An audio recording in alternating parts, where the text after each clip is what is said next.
Good morning. All India radio और आज सभा के एनालिसिस में आप सबों का स्वागत। अगर ऑल इंडिया रेडियो के अंदर न्यूज़ की बात करें तो एक न्यूज़ है, डिस्कस करेंगे। और द बिग पिक्चर तो अब आता नहीं है, वही संसद टीवी के अंदर कुछ बातें हैं, डिस्कस करेंगे। तो चलिए डिस्कशन स्टार्ट करते हैं। कावी सिंपल टर्म है, आपको ट्रैप कर देगा। कावी क्या है? एक चित्रकला है। कहाँ का? भारत के प्राचीन इतिहास को अपने आप में समेटे है, मतलब ये भारत का है। दरअसल काव का अर्थ होता है लाल मिट्टी। देखो, कावी मतलब लाल मिट्टी से कुछ न कुछ बनता होगा, सिंपल दिमाग में रखना है। प्राचीन काल में इस कला में लाल मिट्टी का प्रयोग किया जाता था। प्राचीन काल। अब देखो, यूपीएससी की नज़र यहाँ सीधे पड़ जाएगी। गोवा में पुर्तगाली शासन के दौरान वहाँ से पलायन करने वाले लोगों ने दूसरे राज्यों के लोगों का भी इस अद्भुत चित्रकला से परिचय कराया। गोवा में पुर्तगाली शासन के द्वारा, गोवा में जब पुर्तगाली का शासन था तो वहाँ से पलायन करने वाले लोगों ने, मतलब गोवा से दूसरे राज्य में आया तो वहाँ पर इसको प्रचार प्रसार किया। समय के साथ ये चित्रकला लुप्त हो गई। यहाँ पर लुप्त होती जा रही थी, लेकिन सागर मूले जी ने इस कला में नई जान फूंक दी है। उनके प्रयास से भरपूर सराहना भी मिल रही है।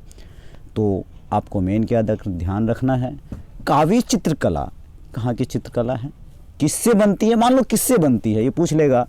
चूना पत्थर से बनती है, संगमरमर से बनती है, तो आपको ध्यान रखना है लाल मिट्टी से बनती है। चलते हैं नेक्स्ट आर्टिकल पे। नेक्स्ट आर्टिकल की बात करें तो यहाँ तो कुछ भी नहीं है। एक मिनट, नेक्स्ट आगे देखते हैं।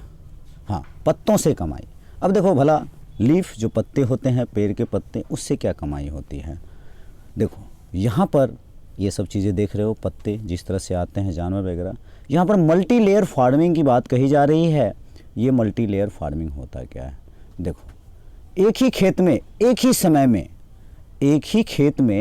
समय में मतलब जैसे केला हो गया या फिर और भी उसके नीचे कोई दूसरा फसल हो गया, अलग अलग ऊंचाई के पौधों को उगाना। मतलब एक ही खेत में एक ही समय में, मतलब एक ही टाइम पीरियड होगा। जैसे केला होगा तो उसके नीचे कोई दूसरा चीज़, मतलब लंबा पेड़ और एक छोटा पेड़। जैसे गेहूं और सरसों को आप एक जोड़ सकते हो, तो इसको क्या बोलेंगे? Multi layer farming. Direct he will ask with you what is multi layer farming. Next, multi layer farming ज़्यादातर नकदी फसल आधारित होता है, मतलब एक्सपोर्ट आधारित होता है। हम लोग इसको क्या करते हैं? एक्सपोर्ट करते हैं। तो ये एक फ़ायदा हो गया। इसमें क्या क्या उगाया जा सकता है? तो सब्जियां और फलों को संयोजन शामिल होता है, जिनको एक साथ उगाया जा सकता है। मल्टी लेयर फार्मिंग एक साथ खेती करने के लिए अलग अलग ऊंचाइयों, जड़ पैटर्न और अवधि की कई फसलों का अभ्यास है, एक प्रैक्टिस है, जो साइंटिफिक तरीके से जो इकोलॉजिकल चीज़ें होती हैं, इकोनॉमिक आर्थिक सिद्धांतों पर फसल विविधीकरण के अवसर को प्रदान करता है।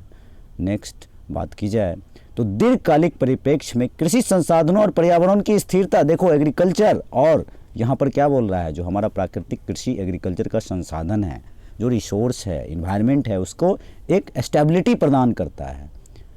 नेक्स्ट, मिट्टी और पानी का अच्छा उपयोग होता है मल्टी लेयर फार्मिंग में। फसलों के प्रभाव को खेत पर कम करता है। देखो, मतलब फसलों के प्रभाव को खेत पर कम करता है। यहाँ पर फसल का प्रभाव खेत पर ज़्यादा असर नहीं पड़ता है, एक दूसरे से पोषक तत्व तो ले लिया करते हैं। पर्यावरण में पारिस्थितिकी संतुलन बैलेंस बनाने में, इकोलॉजिकल बैलेंस बनाने में बहुत इंपॉर्टेंट ये रोल मल्टी लेयर फार्मिंग का आप एक तरह से फ़ायदा कह सकते हो होता है।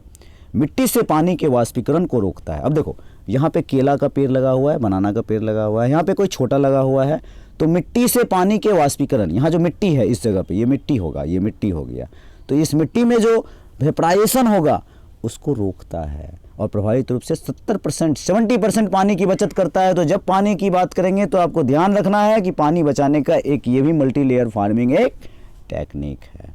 चलते हैं नेक्स्ट आर्टिकल, नेक्स्ट पॉइंट पे। मिट्टी से पानी के, वही बात है यहाँ पर। प्रति इकाई क्षेत्र आई में, मतलब प्रति इकाई मतलब आप यूनिट पर यूनिट एरिया आप कह सकते हो। इकोनॉमी की वृद्धि होती है, इकोनॉमी आय की वृद्धि होती है, पैसा आता है।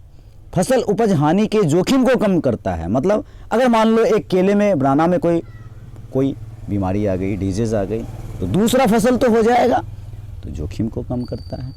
रोज़गार पैदा करता है। अब भाई अच्छे पैसे मिलेंगे तो एक तरह से आपको एम्प्लॉयमेंट मिल गया। बेहतर श्रम उपयोग पैटर्न प्रदान करता है कि भाई जॉब तो मिलेगी ही मिलेगी।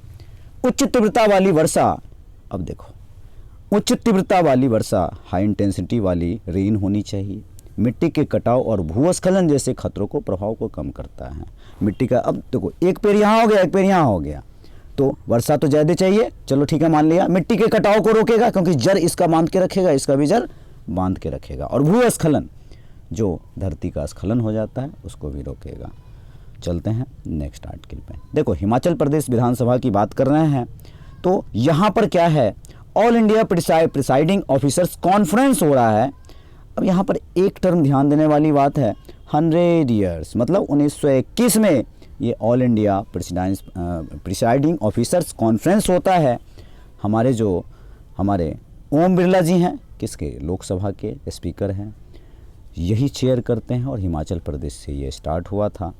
वही बात यहाँ पर कही जा रही है, तो आपको ध्यान रखना है ये all India presiding officers conference कब से स्टार्ट हुआ है, 100 ईयर्स, आपको नज़र रखना है, थोड़ा सा रिसर्च भी करना है इसके ऊपर। तो आज के डिस्कशन में इतना ही था। Thank you.